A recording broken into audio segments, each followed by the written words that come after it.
الحمد لله رب العالمين والصلاة والسلام على نبينا محمد وعلى آله وصحبه أجمعين أما بعد 38-ші зор гүнах ол храфатларга, шумлануларга, ырымнарга, жин уйдырмаларга ышану. Әгәр дә менә кеше инде шушы храфатларга, кеше уйлап чыгарган уйдырмаларга, ырымнарга ышана икән инде, менә бу иманына зыян китерә һәм зур гөнаһны кылган була инде. Аллаһ менә бу гамәлләрдән риза булмый.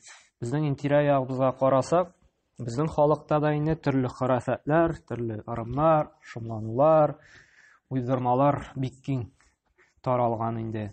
Ул гел күреп торабыз инде. Иртә белән йокыдан уянсаң, аягыны кайсы яктан куюдан башлап инде, йокларга ятканчы һәрбер адымызга берәр төрле шушы храфат берәйне уйдырып алма. Шулай бит. Шулай як белән бассаң, көнең анда бәрәкәтле булмый анда, теге хәерле булмый анда. Әгәр дә борынын кычытсаң да, кунак килеп, пычак төшеп китсәң дә, шулай борын кычытса, мал килә, акча килә, пычагын төшеп китсәң дә, кунак килә. Яки анда юлда барганда инде кара мәче юлыңны кисә икән инде, сине юлын уңмый. Яки да анда буш чиләкле кеше килә икән инде, син шулай ук барган юлын инде бәхетсезлеккә йөрисең. Һәм менә мондый уйдырмалар бик күп, шулаймы?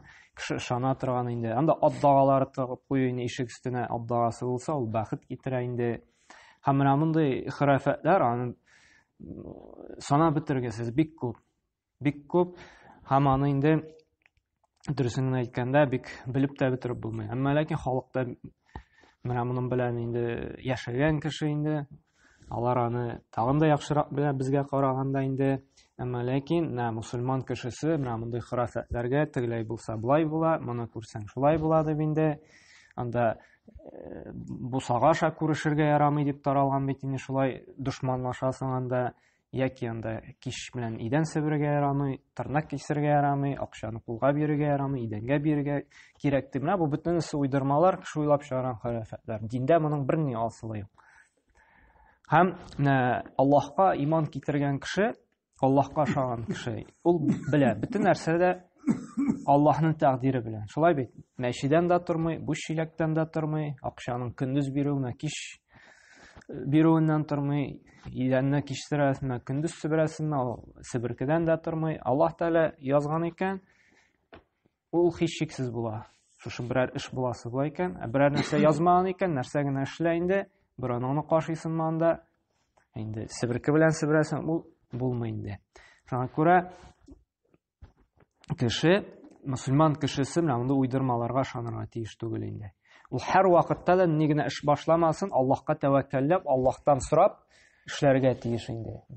Һәм инде менә шушы уйдырмалар белән күңелен төшерергә тиеш түгел. Һәм мусульман кешесе һәр вакытта да нинди генә галәмәт күрмәсен, яхшы фикердә булырга тиеш. Ул оптимист булырга тиеш инде. Чөнки күңеленә ошамаган берәр нәрсә күрә икән, ул аны яхшыга юрарга тиеш, начарга түгел инде. Һәм Ясин сүрәсендә дә Аллаһ Тәгалә әйтә 19-нчы аятта инде «Қалу таирукум ма'акум» ди. Һәм пәйгамбәрләр әйттеләр ди, менә шушы инде имансызларга ди, менә бу алар бит имансыз шомланалар, мондый көнне булай эшләмик, бу шушындый билге килде, моны эшләмик инде. Һәм пәйгамбәрләр әйтте ди, сезнең шомлануыгыз ди үзегез белән бергә ди. Һәм ди, ягъни ди сезгә килгән авырлыклар үзегезнең явызлыкларыгыз, шушы имансызлыкларыгыз өчен ди. Ягъни бу имансызларның шомланулары, бу храфатларга ышанулары алар белән бергә ди. Ягъни үзләренә әйләнеп кайта ди һәм бары тик сезгә килгән шушы авырлыкларды үзегезнең имансыз булу аркасында гына ди. Һәм Пәйгамбер саллаллаһу алейһи ва сәллям инде Бухари һәм Муслим риваятендә килә торган хадистә менә бу ырымнарның, храфатларның юклыгы турында инде хадисендә әйтә, бу хадис Абу Хурайрадан килә, әнә Расулуллаһ саллаллаһу алейһи ва сәллям قال لا غدوة ولا طيرة ولا هم ولا صفر диде. Һәм Муслим риваятендә килә торганда инде ولا غولة дип тагын өстәп китте. Пәйгамбер саллаллаһу алейһи ва сәллям әйтте, дөреслектә ди, менә бу ырымнар да ди, храфатлар да ди, шомланулар да берсе дә юк ди. Һәм менә бу безнең инде төп дәлил булып тора, Пәйгамбәрбез сүзеннән инде берсе дә инде шушы шомлануларның, шушы хurafatlарның, ырымнарның, уйдырмаларын берсе дә юклыгы турында, нигезсез булуы турында инде. Шуның берсе дәдер юк ди, хакыйкатьтә инде дөрес түгел ди. Һәм шулай ук икенче риваятта әйтә, шулай Бухари һәм Муслим риваятында килә, монысы инде Анас ибн Маликтан риваят кылына бу хадис. Кала Расулуллаһ саллаллаһу алейһи ва саллям: "Ла адва ва ла тайяра ва юҗибун фа'л". Калу: "Ва ма фа'л?" Калимату таййиба. Пәйгамбәр саллаллаһу алейһи ва саллям әйтте, менә шушы хuraфат та юк ди, шушы ырымнар да юк ди. Һәм инде сахабалар әйттеләр. Һәм ул әйтте, мине ди гаҗәпләндерүче әйбер ул яхшыны уйлау, яхшыны инде фикерләү диде. Ягъни фә'л диде, ул яхшыны уйлау, яхшыны юрау диде. Һәм сахабалар сорадылар, нәрсә соң фә'л дигәч инде, менә бу әле аңлатып киткәнчә, фә'л ул диде, ул яхшы турында уйлау, яхшыга юрау диде. Һәм менә бу фә'л дигән сүз, ул турыдан-туры рус теленә тәрҗемә итсәк инде, ул оптимизм дип тәрҗемә ителә инде. Һәм Пәйгамбәрбез менә монда безне өйрәтә, менә бу оптимист булырга, яхшыны гына уйларга, берәр ошамаган нәрсә дә безгә килсә яки күрсәк инде, берәр билге диек инде, кеше бит бер шиккерә, шомлану була инде. Ләкин Пәйгамбәрбез нәрсә ди? Юҗибун фа'л ди. Миады шушы ошый ди инде, яхшы фикердә булу, яхшыга юрау ди. Шуңа күрә менә мусульман кешесе аңа ошамаган нәрсә булса да, шиккерсә дә, шомлану булса да инде, ул яхшыга юрарга тиеш, яхшыны гына уйларга тиеш. Һәм әле икенче бер хадисендә Пәйгамбәр саллаллаһу алейһи ва саллям безгә инде шулай шикләнү, шомлану керә башласа, дуасын да өйрәтеп калдырган. Бу Абу Дауд риваятында килә торган хадис. Пәйгамбәр саллаллаһу алейһи ва саллям әйтте: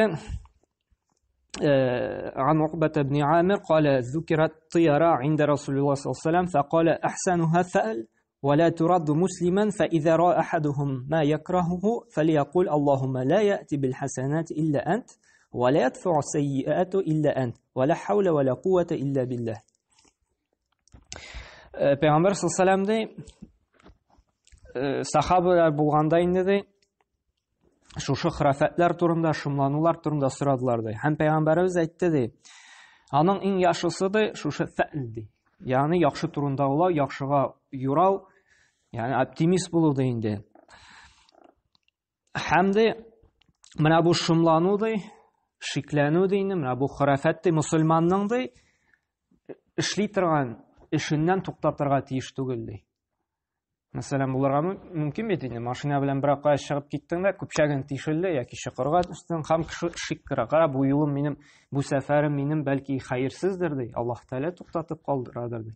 Менә мусульман кеше шундый шомланулар шик булырга тиеш түгел ди. Һәм инде ди берәрегезгә күңеленә охшамаган нәрсә күрсә ди, менә шушы машина белән мисал китергән кебек инде, күңеленә ошамый бит инде, күпчәге төшелсә яки чыкырга батса, сәфәргә чыкканда шиккерәгә мөмкин. Бәлки Аллаһ Тәгалә нәрсәне тотадыр дип. Берәр шундый нәрсә ошамаса ди, Пәйгамбәрбез нәрсә диде? Дуа кылырга кушты.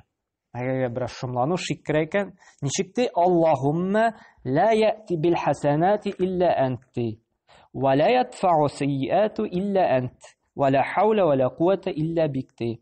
Эй илаһым ди, эй Раббым ди, синнән башка беркем дә шушы изгелекләрне китерми ди.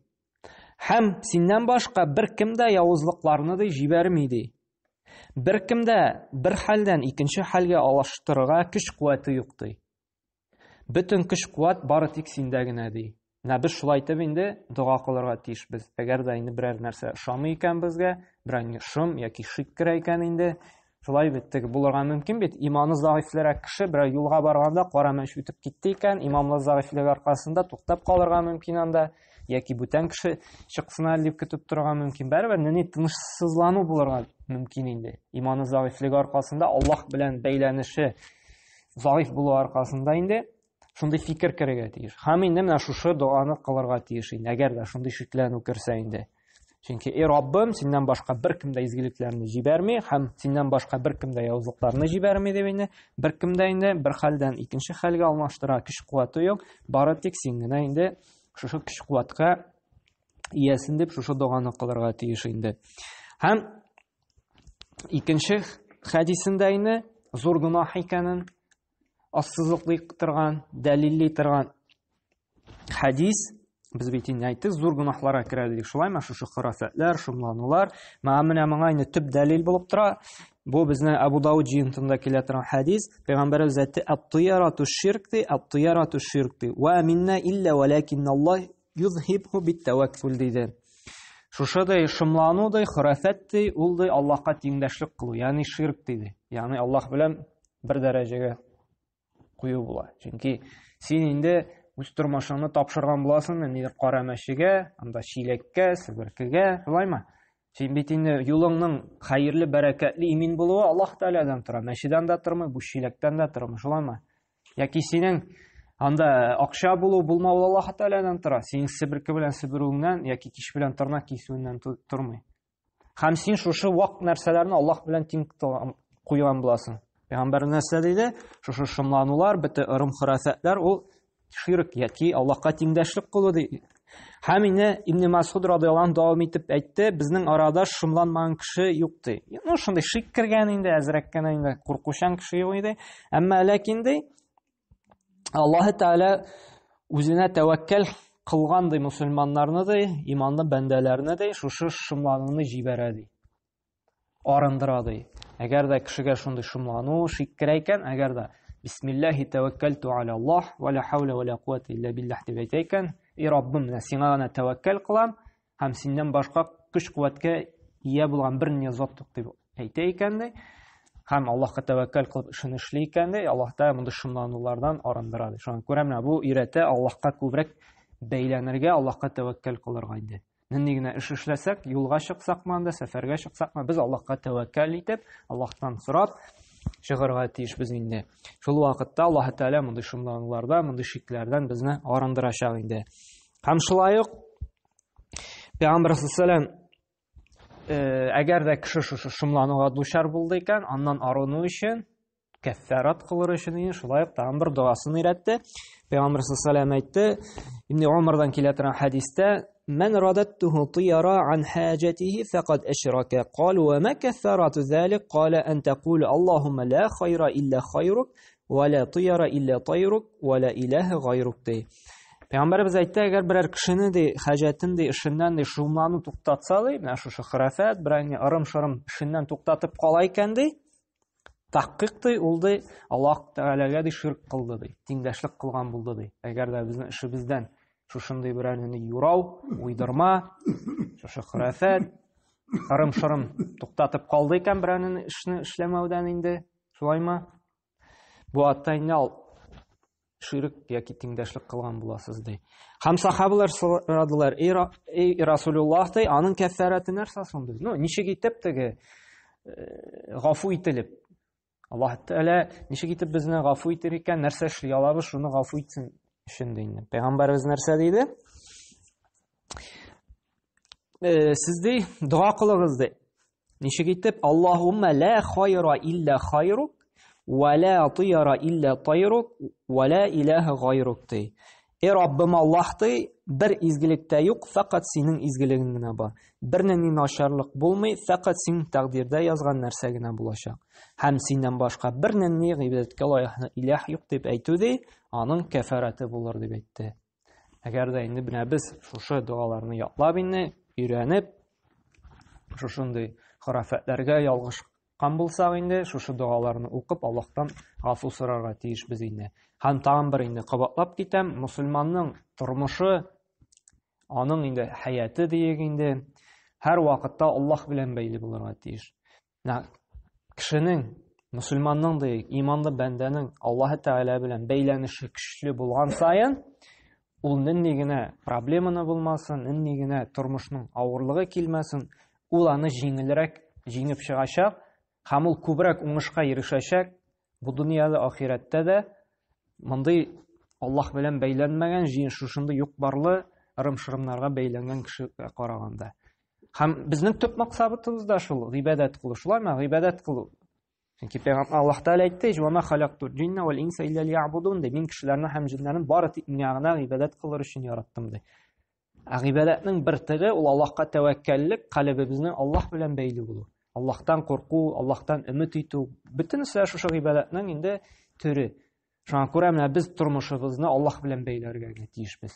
Бүтән бернинди шушы ырым-шырымнар, хuraфатлар белән түгел. Һәм уйлап карагыз, шушы хuraфатлардан, ырымнардан арынабыз икән, безнең тормыш күпмегә җиңеләчәк. Булай бит кеше ничек итеп авырайтып бетерә үзе белән. Шулаймы? Анда вторник көнне, сишәмбе көнне эш башларга ярамый, ул көнне эш башласаң анда эшең уңмый, ул көнне сәфәргә чыгарга ярамый, сәфәргә чыксаң анда сәфәрең уңышсыз була анда. Кеше авырайтып бетерә бөтен нәрсә шушындый уйдырмалар белән. Әгәр дә кеше арына икән, Аллаһка гына тәвәккәлләп, Аллаһтан гына сорап, Аллаһ белән генә бәйләнеп яши икән, күпме эше аның җиңеләя, күпме проблемаларны чишәчәк. Шуңа күрә менә иң беренче үземә, аннан соң сезгә инде насихат итеп әйтәм, менә калбыбызны Аллаһ белән генә бәйлик. Аллаһтан гына куркыйк, Аллаһка гына тәвәккәл кылыйк, Аллаһтан гына өмет итик, Аллаһтан гына сорыйк хаҗәтләребез булса. Һәм Аллаһ Тәгалә шундый ныклы иман бирсен безгә, калбләребез Аллаһ белән генә бәйләнә торган булсын. Бу вакытлыча сәбәпләр белән бәйләнмиш инде. Һәм шундый Аллаһ Тәгалә нык иманнар биреп, фирдәүс җәннәтләренә кергән насыйп әйләсен. Субханакалла бихамдик ва ашһаду ан ла илаһа илля анта астагфирука ва атубу илейк.